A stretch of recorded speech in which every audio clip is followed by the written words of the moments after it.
Hey guys, this is Tanya from the I Can Do English Academy, and today I'm going to teach you a new, very useful phrasal verb to take in, or you can say take something in. So you can separate this phrasal verb. It's a separable phrasal verb.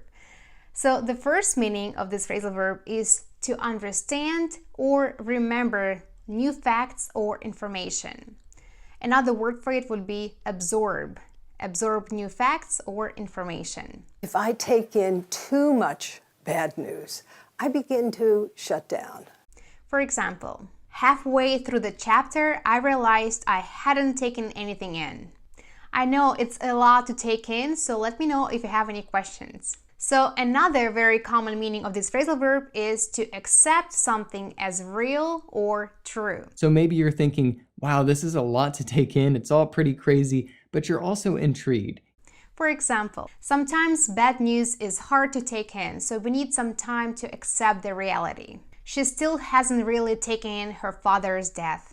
That's it for today, guys. So question for you. What is hard for you to take in? Let me know in the comments below. And I'll see you next time. Bye-bye.